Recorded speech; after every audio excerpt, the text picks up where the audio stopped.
Good Monday to you. Real wintertime weather returning here as we head through the week with cooler temperatures and also some snow chances moving back in.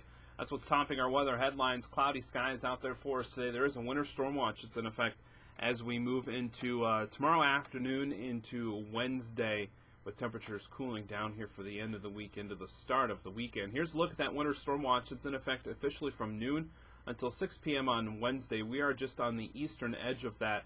Looks like the heaviest snowfall will be just off to the west in the parts of central South Dakota, north central South Dakota.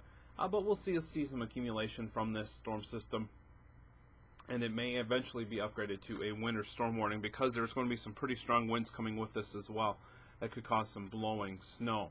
As far as the satellite radar picture goes this morning, plenty of cloud cover in place, and in fact just off to the south and to the east across parts of Iowa into Minnesota, seeing some rain showers this morning that may mix with some sleet and some snow. In fact, parts of Iowa have seen 3 to 4 inches of rain through the weekend from this storm system.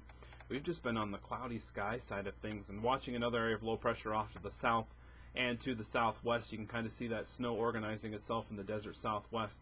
That's what's headed in here for later tomorrow into Wednesday. It'll bring us that chance for some snowfall. So as we look at Futurecast, here's this area of low pressure pushing in from the south and the west. Enough cold air is in place, and the storm track is a bit further off to the north, so that puts us kind of in the target zone for seeing some areas of heavier snowfall. Again, starting later Tuesday into Tuesday night through the day on Wednesday, some snow going to be a possibility. Now, if this low-pressure center tracks further off to the south, that would take the heavier bands of snow off to the south as well. But this is kind of the way things are lining up right now. So it looks like just to the west of us, we'll see some of that heaviest snowfall. Let's time things out with Futurecast here, closer at home. And again, we'll see maybe some areas of drizzle and a couple of flurries today into tonight, but a better chance of seeing some snow pushing in, especially as we head into parts of tomorrow. Into the afternoon and evening hours, could see some heavier bands of snow, and then that lasts into the day on Wednesday.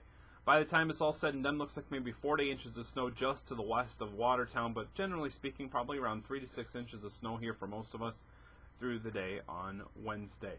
So looking at your forecast here for today, we'll see a cloudy sky ground. Again, maybe some areas of drizzle with high temperatures into the mid-30s, with those north winds fairly brisk, gusting upwards of 40 miles per hour. Cloudy tonight, could see some drizzle as well. That may cause a few slick spots with lows back into the mid-20s. Highs only in the low 30s tomorrow, and then more into the 20s here for the end of the week. In fact, highs on Friday may only manage to make it into the teens before some warmer weather returns for the weekend.